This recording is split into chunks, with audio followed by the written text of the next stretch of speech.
Alright, looks like I'm live. Wait till some people get in here. What's up, everybody? Sure, the live chat's showing up.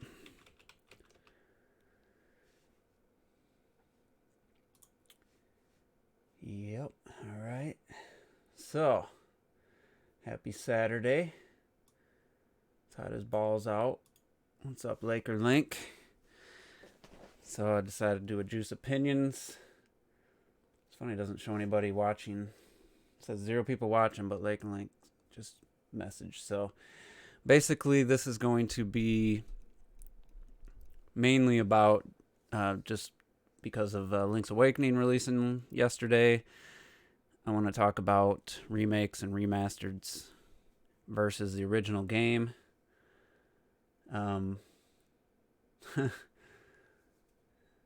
Trying to build a bed. I never built no damn bed, that's for sure. I'm going to talk about remakes and remasters versus the original game. I have, I didn't count them out, 2, 4, 6, 8, 10, 10-ish that were remakes or remasters. Well, actually, no, that's including some of the original games. So I probably own about 5 or 6 that are just like I bought the remake or remaster. Now, whether I played the original or not, we'll talk about that. But with Link's Awakening coming out, I have it on 3DS, Virtual Console, the DX version, Game Boy Color. And played through it once. And the moment I buy the Switch version is the moment, I believe, I haven't obviously played the game. But I mean, I believe it truly means the last time I'll never play the original again with the Switch version. As soon as I own that, it makes the original version obsolete to me. And I think to anybody who hasn't played the series or played the game, either of them, I'm going to make a case for some other remakes where that's not the case and some where it is. And then give which one I think is the most absolute, best, makes the old version it doesn't even need to exist anymore type of thing. So, but before I get into that, I do want to talk about Digital Foundry for a little bit. And I know Clocked It, this isn't going to be what you think. I'm not debating. I'm not judging people or telling people who's wrong. I'm just going to give you guys what made me start to appreciate them, why I subscribe to their YouTube channel, and why I continue to watch, I would say, 30% of their videos. I mean, just like any channel, there's topics and videos I just don't watch, but I still support the channel. I truly think that there's way more positives than any negatives. So I was funny because I had forgotten I was gonna try to talk about it, and I was looking on YouTube and I could not find their analysis for the Wii U games. We all know the 59 per second infamous Mario Kart 8 debate, but actually they started as full-on articles. There was no video form. The video form was just the frame rate, showing you the frame rate. There was no talking. So I had forgotten that I had read all this. This is all information I read. Maybe you guys didn't read any of this back in the day during the Wii U's life.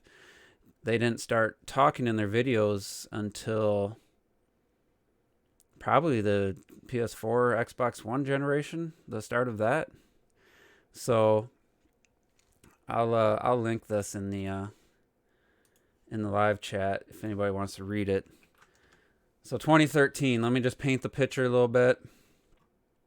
Wii U was the laughingstock of the industry. The IGN couldn't put a Nintendo article out there, positive, negative, didn't matter, without slamming Nintendo or the Wii U in some way.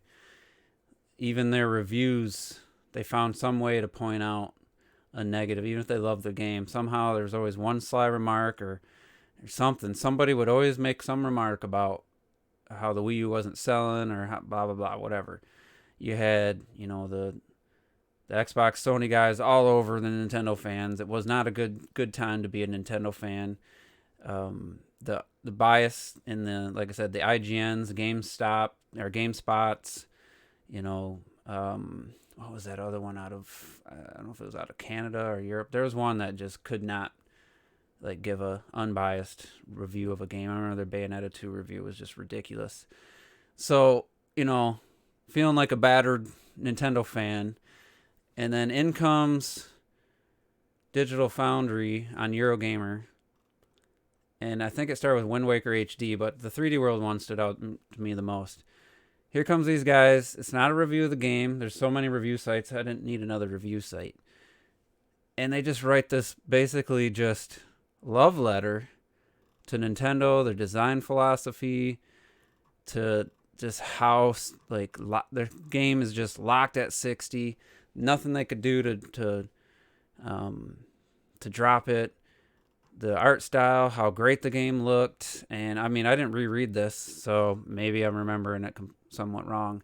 But here's a line. There's actually very little to be critical about from a technical standpoint. Sure, we were able to notice minor flaws, including lower resolution depth of field and alpha effects, minor aliasing, and a lack of anisotropic filtering. Keep in mind the limitations of the hardware, however, we feel the right trade-offs are made in order to hit the very strict performance target. It's a balance that few developers seem to strive for these days, and one that has seemingly become commonplace with Wii U exclusive titles. Now, some people might read that and get hung up on how they're pointing out all this technical jarble or whatever. But they were just completely unbiased analysis and not afraid to praise the Wii U's exclusives, and they were just always impressed by the lock solid frame rates. And they continue to do it with Tropical Freeze. You know, Mario Kart 8, obviously everyone remembers the 59 frames per second. The rest of it was completely positive. Smash Brothers, you know, just look at all these. They were called Digital Foundry versus whatever the game. So they won me over simply as a Nintendo fan, feeling a little battered and a little bruised for that first year of the Wii U, and not being able to trust going to IGN and get any kind of just positive comment without some kind of slight, some kind of taking a shot. Everybody could take shots, and here's these guys, they didn't give a shit about that. It was almost like Dashi, the streamer. He plays any game. He doesn't give a shit if people think it's kiddie, or he makes any game. He'll give any game a shot. He'll play any game. You know, obviously he's making money. If people like the game, he'll replay it. But he has no judgment. He's like, oh, this is a kiddie game. He plays it and has fun with it and has no insecurities or anything. So for me, Digital Foundry was just like, hey, these guys, they're not going to fall for all this console war bullshit. And they just going to give it and like basically they're praising Nintendo, so I gravitated towards them. I started reading more of their stuff, and they got me in that way. That was initially how they won me over. Because if you look at their videos, were just literally just a frame rate graph. That's all they were. They didn't have any talking. They would show. It started in the 360 PS3 generation. They would just show a game that's on both consoles, and they'd show the differences. So again, well, not again, but that's the other side of this.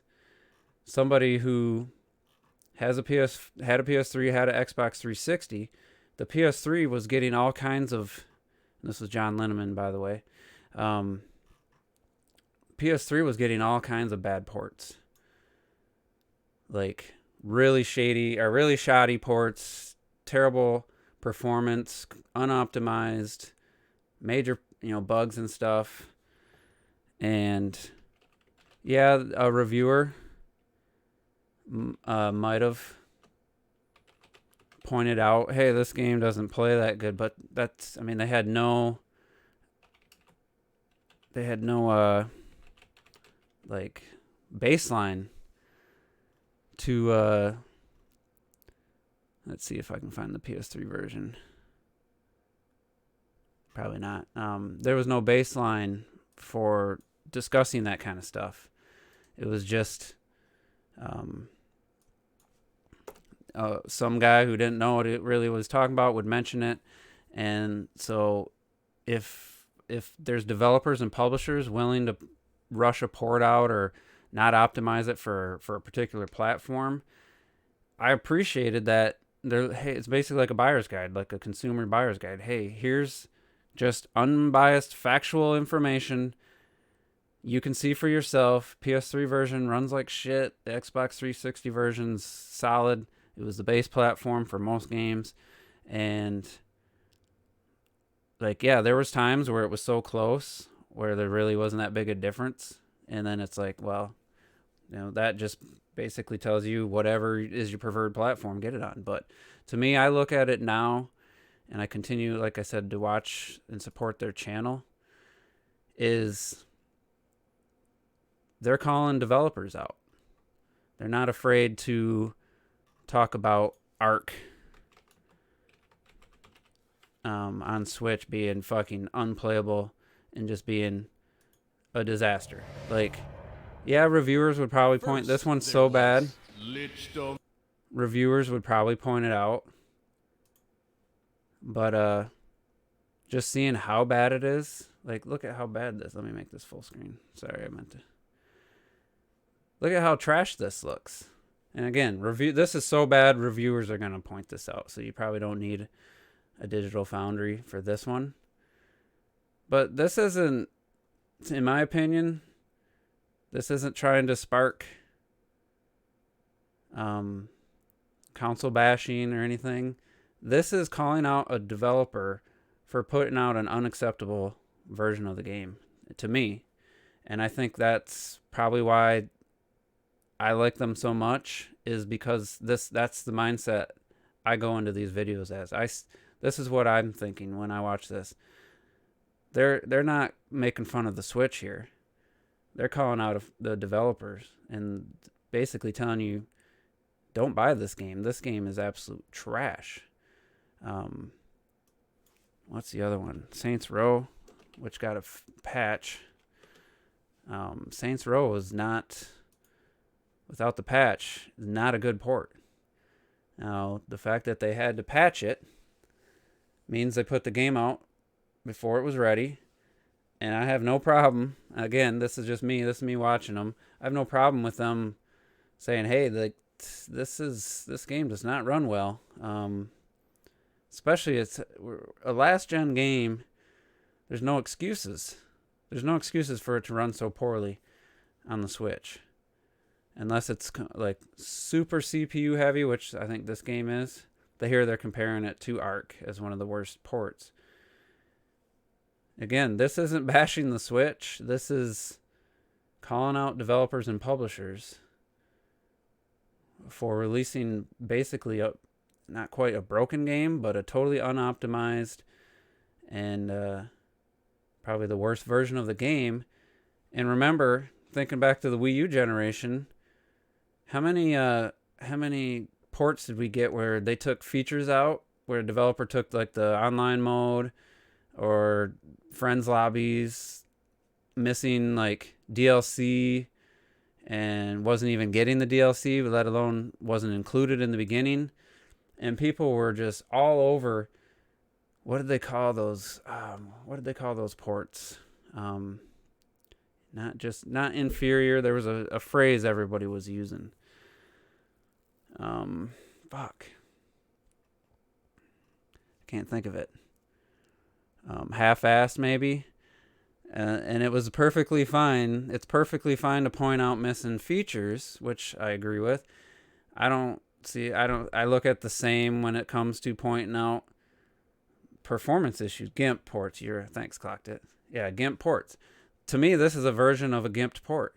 When it runs so poorly that it probably shouldn't even been released, or, well, like I said, there was a day one patch that fixed some of this, and it released too early. Like, this is BS from publishers and developers. This is the stuff I don't stand for. Like, I don't debate, I don't protest, but when it comes to developers giving us the short end of the stick, especially on a as a Nintendo fan and the Wii U generation. This is all I see. Now, I don't know if you watch this and see something else. I just see them calling out developers and publishers for not giving their all and putting a full effort into the Nintendo version of a game. That's how I've always looked at it. Now I do also watch comparisons for games that aren't on Switch, like Resident Evil 2, which I'll talk about later. When I'm talking about remakes, I was definitely on the fence about which version to get. Do I want to get it on PS4? Do I want to get it on PC? Maybe the Xbox One version. And at the time, I was playing my Xbox One quite a bit, and I do generally like the system and stuff better than just the PS4 as far as just turning it on and getting into a game and stuff. But I watched, and the base Xbox One version was just, it had some issues, nothing major, and it was fairly close, I guess. PS4 to Xbox One was fairly close, but PS4 had a distinct advantage in resolution and consistency. So I'm just like, all right, I'll get the PS4 version. I mean, there's no, oh man, the Xbox sucks type of thought goes into it. And I'm not saying people don't look at it that way. There probably are people. I know there are people who look at this and say, oh my God, this game drops 10 frames per second or drops down to 20 for a few seconds. I ain't buying that trash. I'm sure there's people that do that. And my response to that is, as soon as someone says that, they don't exist to me anymore. Like, they're not a gamer. I don't care about anything they have to say after that. It's like somebody saying, well, I don't play Nintendo games because they're kiddie. I can't play those kiddie games. And they're just dead to me. I mean, nothing they say after that means anything to me. So here's, again, their usual spread. You can't tell the difference on a YouTube video. I listen to more about what they say than trying to see the difference on the YouTube quality. But it's just there's enough of a difference to lean me towards one or the other. Trials Rising, I bought on the Xbox because of the controller. I didn't really pay attention to their video, if they even made one. There's levels that are basically unplayable on the Xbox One because the screen tearing is so bad, it makes you mess up your jump and mess up your trick, and cause me to have to restart over and over and over because of the screen tearing. I wish I would have looked at it. I'm just curious if they have one. I wish I would have paid attention more. I know they had a Switch one. Actually, I had them all. Because I would not have bought this. I bought the season pass and everything, and I haven't even played it since the initial launch because like I said, there's levels that the screen tearing is so bad that you can't even see what the fuck you're doing. I've never experienced screen tearing so bad in a game. Yeah, I mean, like I said, Visor, if someone says that, I mean, why did that means, you shouldn't pay attention to anyone that stupid to say they wouldn't buy a game because of a single frame drop. They're just idiots. They're idiots no matter what. You could say, oh, well, Digital Foundry bred the idiots. Those idiots were already there. I would say the biggest blame for any of this is the fact that Sony and Microsoft just continue to copy each other with their consoles and make them so similar and have such a similar library that people have to, they don't have to, but if they just had enough unique things about each console was different enough, then this wouldn't be relevant at all. Who would care if there was a reason, if having an Xbox was just easily justified by all the great exclusives and this cool features and stuff, then who's going to care about a PlayStation 4 version that just has a little bit more consistent frame rate? Seriously. There'll still be a few, but I just think it's more that the systems are so similar. That's probably the biggest factor in all this. Yeah, that was a bad jump by that guy. But that's my take anyway. So that, again, not trying to change anybody's minds or debate. That's just how I look at this stuff. I'm not looking to rip the Xbox because it's getting beat by the PS4. I'm just a consumer who has both systems and want to make sure that I get a version of the game that's optimized and I don't get some buggy ass gimped port. That's how I always look at it. So, but then they have a ton of content that I have no interest in. Let's see if I can find one. You can see the videos I've watched. Why the red? Don't care about Borderlands 3 PC optimized. I don't care about Borderlands PS3. If I'm not buying the game, I usually don't watch the video. I meant to watch this vintage PC one. Didn't. So Overwatch, didn't watch Gears 5, Final Fantasy 8. Didn't watch a volumetric lighting. This guy just goes way too technical for me. Watched the Astral Chain one.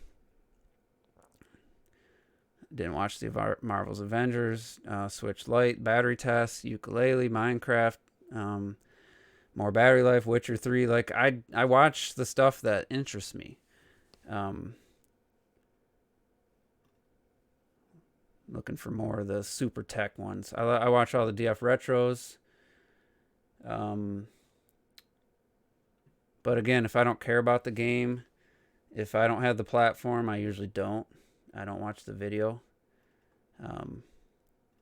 Where's the one? Again, there's one that was like they did the volumetric lighting. There was one based on anti-aliasing, which I watched, just curious about it. But I watch the stuff that relates to games I'm looking at, Switch games, or games I think I'm buying. That's about it. It's they cover quite a bit, mostly technical, but also when they do a technical thing, a lot of times it's a love letter to the original, like the opening of Link's Awakening. He spends like 2 minutes just talking about how much he loved the game back on the original Game Boy and shit, and a stunning Switch remake. Like, yeah, they pointed out the frame rate stuff, which his perspective was, this is very un-Nintendo. Like, it's not game breaking, game's still fully playable, but it's just very un-Nintendo like to have a game go from 60 to 30 so frequently from Nintendo. So anyway, that's just my take. And next I want to talk about remakes and remasters versus the original. There's been a few that I think 100% make the old version obsolete. And then there's been a lot, or most of the rest, that are just kind of like different enough that you could play both versions and get something out of each one. The first one I want to talk about, just to get it out of the way because I don't have the box art for it, is Metroid Zero Mission. I actually got this from the guy who gave my Dreamcast to. I borrowed it and never gave it back. I never loved the original Metroid. Not a huge fan. It just needed refinement. It was just difficult.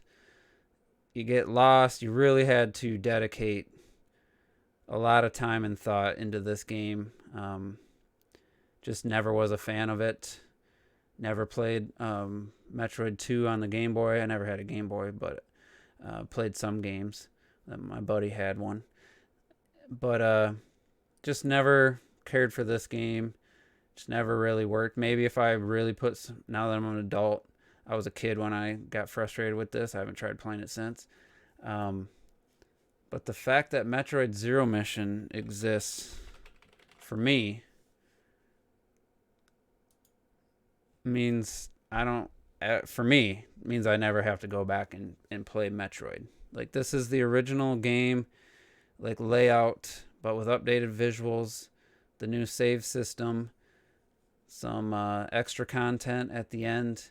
So it's basically Metroid Pro version. Like, it's just there's nothing that isn't improved in this version. And this is on the Game Boy Advance, so the visuals look dated now, but it's significantly better, played better, controlled better, had the map system, had the save system, and it, for me, makes the original game obsolete. Now, it doesn't, if you love the original game, it doesn't mean, I'm saying that you shouldn't still love the original game, but for me, I got no reason to ever play the NES version of Metroid. I would play Metroid Zero Mission. I would recommend anybody who hasn't played Metroid to start with Zero Mission and then go to Super Metroid. That's just me. The next one I want to talk about, and I have some video clips. It's a little less absolute for me. And just to show, I got the GameCube version of Resident Evil Remake. And for all intents and purposes, you'd think it's just black and white. Like, this Resident Evil Remake is the same layout, it's the same mansion, same characters, same puzzles, same gameplay style, and massively improved visuals.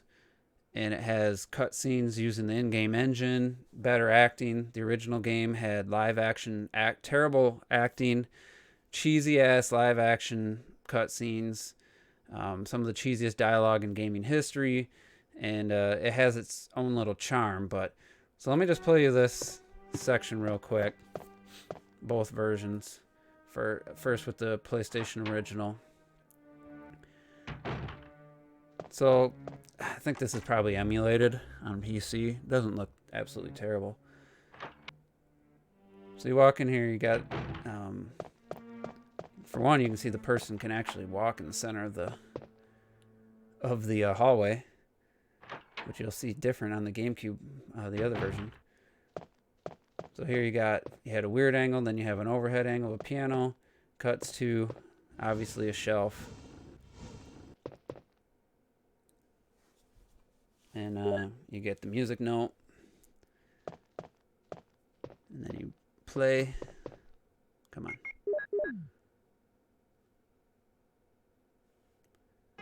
You get this cool little scene. Again, this looks better than most PS1 games because of the pre-rendered visuals. The backgrounds, foregrounds are all basically photographs downgraded to whatever pixel resolution PS4 output. And then it opens up the secret room. So let's watch the same sequence. I mean, look at how much that game looks phenomenal. This person's like running against the wall. It might just be the player.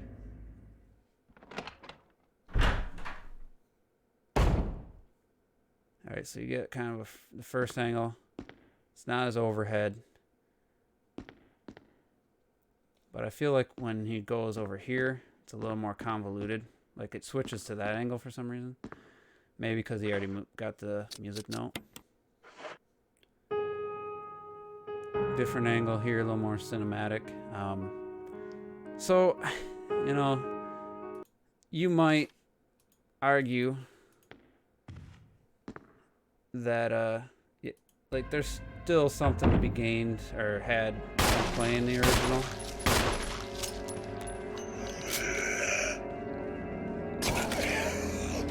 So is this right after? They didn't go through the secret room, I don't think.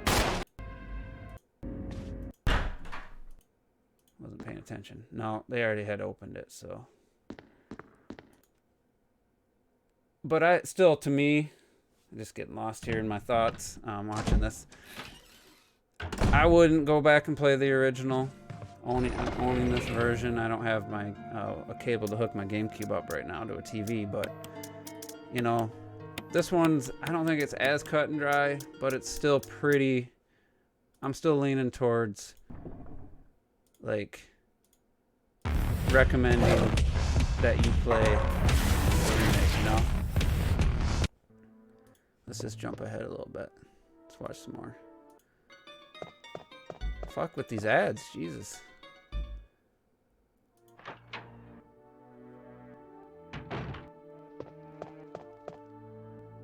Still very playable. I mean, it's not like it's... It probably feels a little bit better emulated or on Steam. I probably wouldn't play it on the PlayStation 1 with that controller and stuff, personally. But I mean, it's still good. But yeah, I own the component cables too. I guess how much I got for them? $230 on eBay.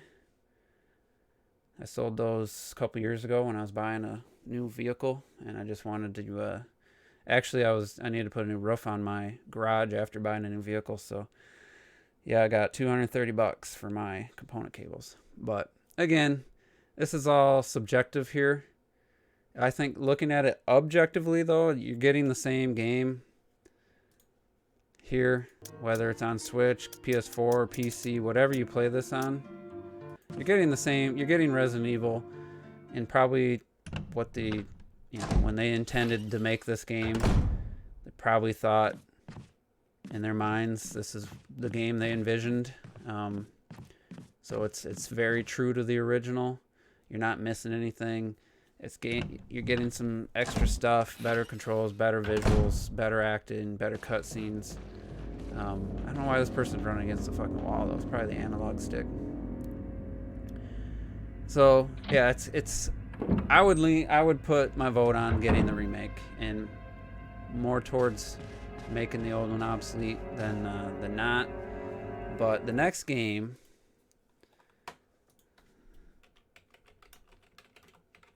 I have probably a unique, a little more unique take on this. So I got, again, GameCube. I don't think this has ever been re-released anywhere else. Metal Gear Solid: The Twin Snakes come out. I had played the original right before via the Dreamcast. Sorry, but this is the which only way improved I the get resolution. confidential information. I love games like this that are just like free to play. You can jump in with your buddies, have some fun. But I enjoyed to watch it. after you too. It was definitely a game changer for the PlayStation. Going back though, I mean, it's not great. It doesn't look great. But the one thing about Twin Snakes that bugs the piss out of me is this came out, what, 2001 or 2? I feel like Kojima... Let's see, I know it was... what was the company that helped with it?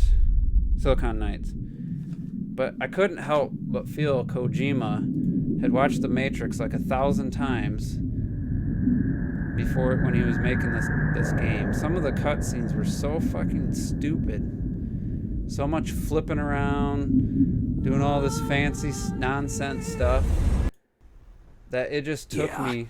But that's not all, I think. Out of the game. If Metal Gear fired only standard, the heroes I know are either dead or in prison. One or the other. It looked really good for its time. You don't. Let's see, let me watch some cutscenes.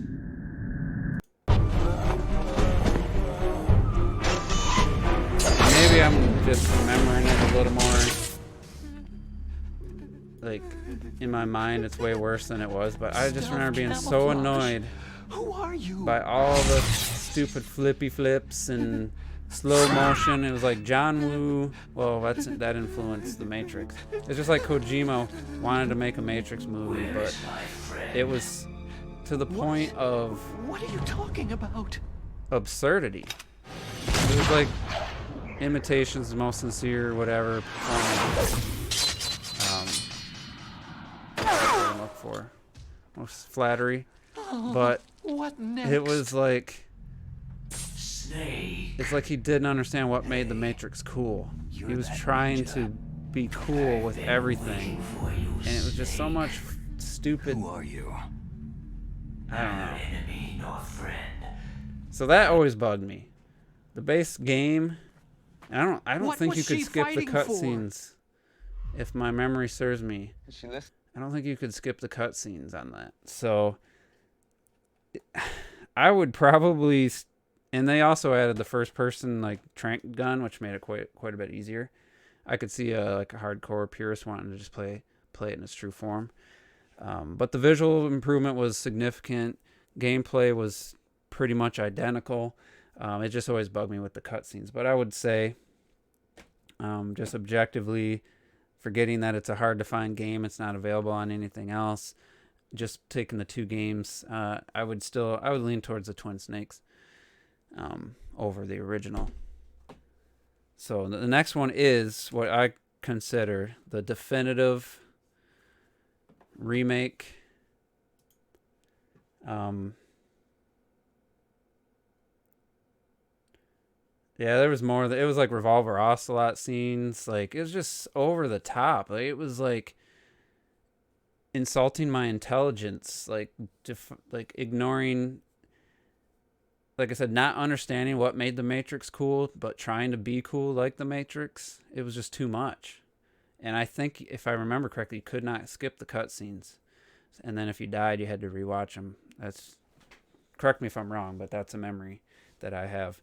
But this next one, in my opinion, and I think objectively, I don't think there's any reason to ever play the original version. Ever. Again. Like, there's absolutely no reason. And that is... Oh, shit. I got the green screen on. You can't see it. Wind Waker HD versus the Wind Waker on GameCube. So this was a remaster. This isn't a remake. So this is a little bit different. This is the identical game with improved visuals and quality of life stuff. There's no real... Like, the first two are remakes. They're adding their own little take on it, modern take and stuff. But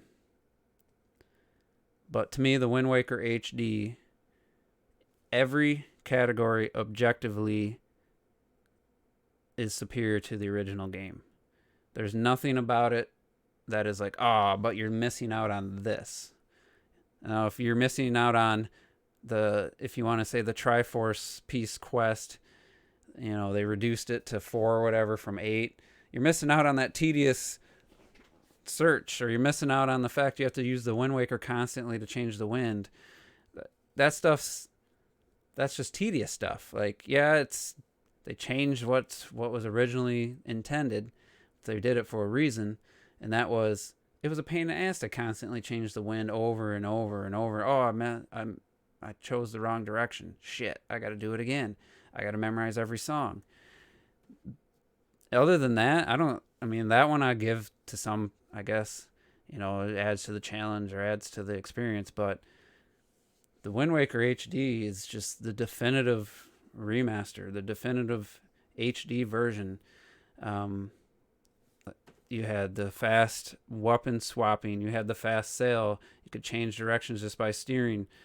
With the visuals, they didn't do a lot. They just made it HD and added some lighting, some advanced lighting, and it looked like a fucking like they built it from the ground up. Beautiful game, beautiful music. Yeah, you could say the GameCube version still great, still your favorite Zelda, but the HD version is just better in every single way.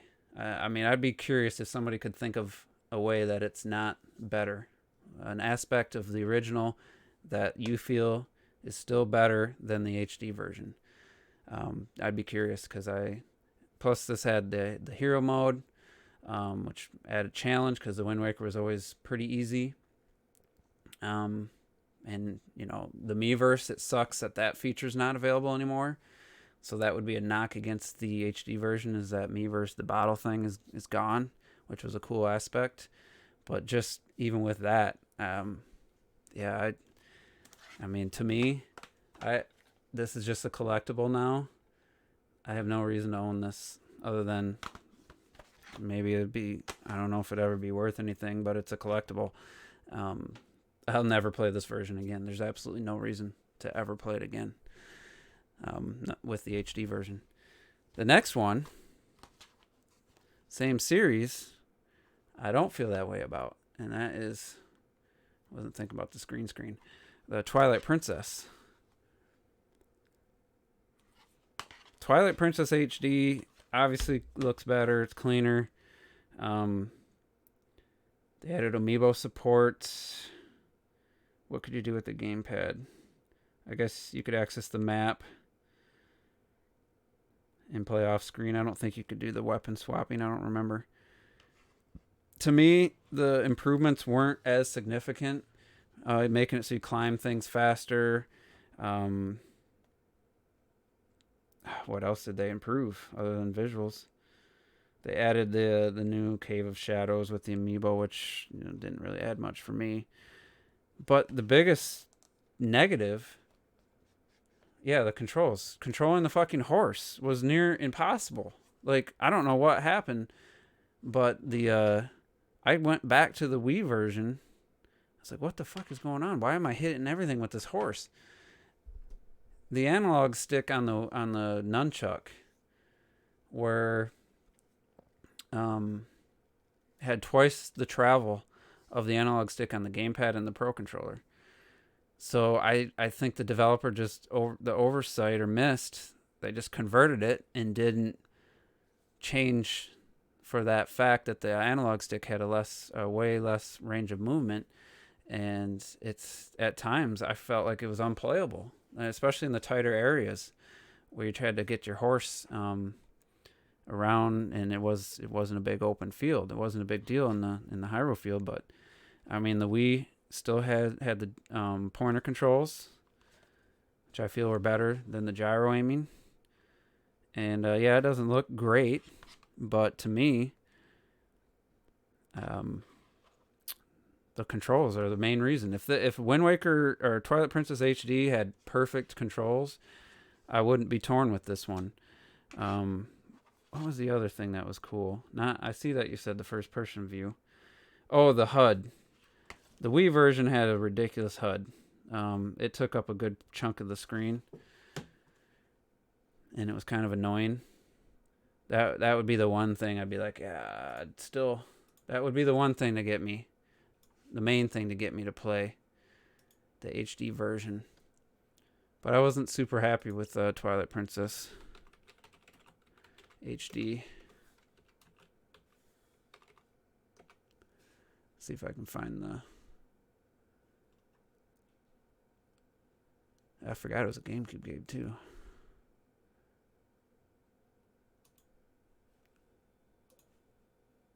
Isn't that crazy?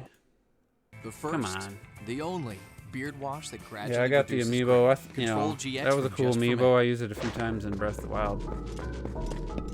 Oh, this is I need the Wii version because that had the HUD. I don't care if it's in HD.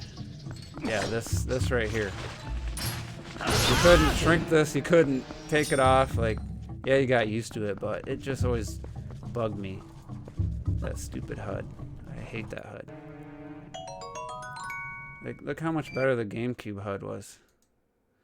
God damn it.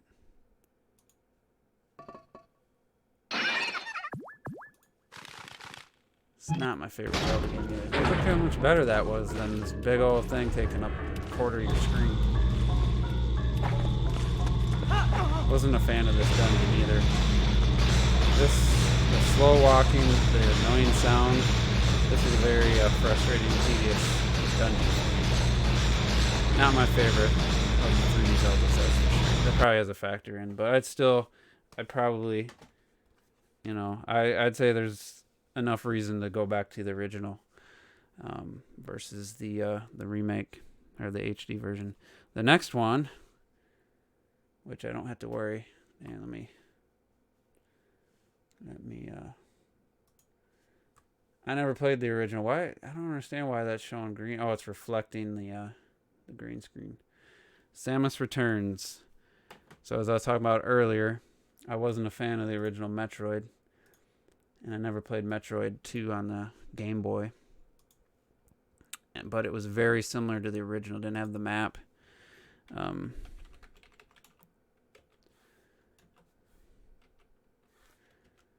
Yeah, I don't think it had the saves. It was a very similar. And, yeah, I wouldn't play this. I wouldn't go back and play this. The weird thing is, I feel like this new version is so different that it's almost like a different game. So it's hard to say, well, don't play Metroid 2 because Metroid Samus Returns makes it obsolete. They're so different that it's almost like two different games. So it's hard to say, you don't need to play Metroid 2. You got Samus Returns. Like this is a complete unique kind of game experience to this one. So it's I'd say impossible to just say definitively one way or the other. Yeah, I started out with that one, T. That was my first example. Yeah, I play Zero Mission. I'll never need to play the original Metroid. Whereas Samus Returns, it's just so different. Like again, it's like just telling somebody not to play a sequel or something. Or not to play the original because of a sequel. It feels more like this one's a true remake, reimagining, type of thing where they take the basic idea and layout of areas and basically make a new game out of it.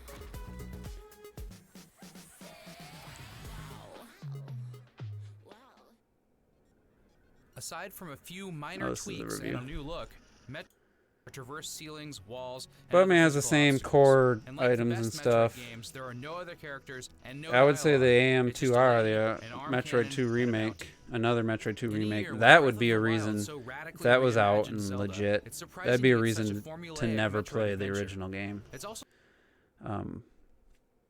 So, out of curiosity, maybe you could go. Like, I liked Samus Returns. I didn't absolutely love it, but I liked it a lot. It was a pretty beefy game. I didn't like the repeated boss fight thing though. But it's definitely, I would play this. I would recommend this over playing Samus or Metroid 2. But again, that's just because I don't love that old school style. All right, so the next game is another one I put in the no reason to ever play the original category. And this box has green on it, so this is going to look funny. And that is PS4 Shadow of the Colossus.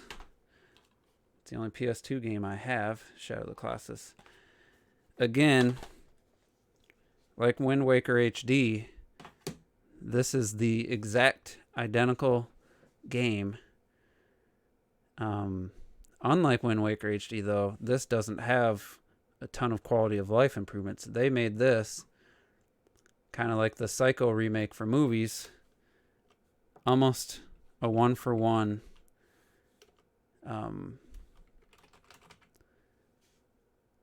game remake. Like, it plays, it has the same wonky animations, it has some of the same quirks that the original game had, but with just mind-blowing visuals. Like, this isn't the best footage, but you're not missing out on the Shadow of Colossus experience. You're just gaining vastly superior visuals and a solid frame rate. The original game dips to 10 frames per second. Yeah, you could beat the game, but at times you just felt so slow and so sluggish. The controls, because of that frame rate, were challenging to say the least. The remake did capture some of the wonkiness of the animations and stuff, but it's like a perfect recreation of the game. Oh, that's just all the bosses. It's just a perfect recreation with modern visuals. Captures everything that's good about the game, some of its flaws, but it's just makes the old version, like I said, obsolete. There's no reason to go back to the old. Objectively speaking, there's nothing you're going to gain by going back to the old version, other than nostalgia, or you want to turn on your PlayStation 2, go down memory lane. There's nothing to be gained. You're just getting terrible performance, and very dated visuals, and otherwise the same game. So if you never played Shadow of the Colossus, play the PS4 version. It's not like like I said, it doesn't make the PS2 version suddenly like it. You know, you can retroactively say, "Oh, it was a bad game. We just didn't know any better."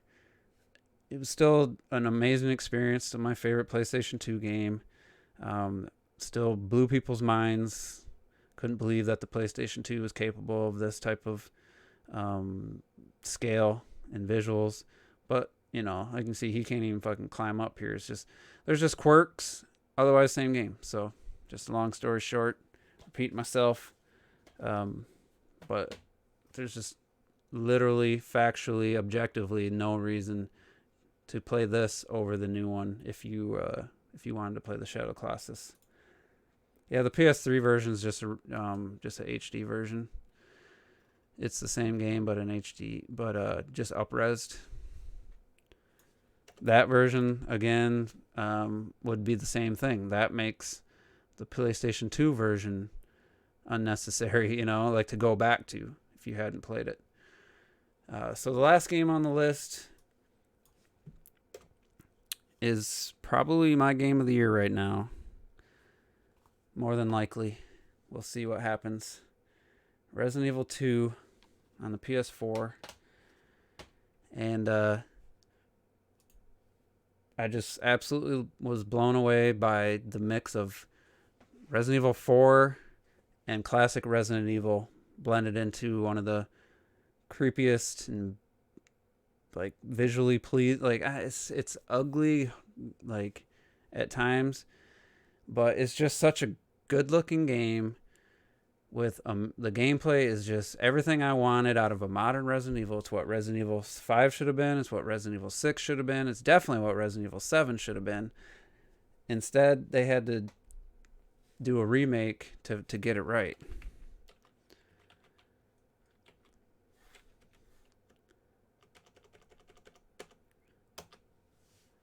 You know, they should have just made a new game using this exact gameplay. But my point to you that I was getting to, it's so different. It's a complete different gameplay experience than the PlayStation original that I can't just say, oh, there's no reason to play the original because the new one exists. Like with Shadow of the Colossus, I think that's true. With this game, the original is so different. You know, the basic beats are there, the settings are there, but it's a completely different gameplay experience. Like, I don't even know if this area was recreated in the new one. So it's like, yeah, you want to play some classic Resident Evil, I would recommend 2 over 1. If you're going to play 1, I would recommend the remake version. But this is just such a different game that it's like, why they might as well not even have the same title, you know? Like, it's just, I do remember this bus in the remake. And I only played this on a rental. Nice. I played it on a rental for like 3, 4, 5 hours, whatever. So I never played the whole thing on the PlayStation 1. But so I would say if you liked either, or maybe you're new to Resident Evil, I would say play the remake first. But I'm not saying you shouldn't go back and try the original. Like I said, it's so different of a game that it's like 2 different games at that point. So not all remakes and remasters are identical in every way and make the old one, you know, in my mind, obsolete or whatever word you want to use. They don't always stay true to the original so much, like the Ratchet and Clank one. I think I don't know how close to the original they stuck because I never played the original. The PS4 Ratchet and Clank was just kind of a boring game. I'm guessing that the original would be probably a better game to play.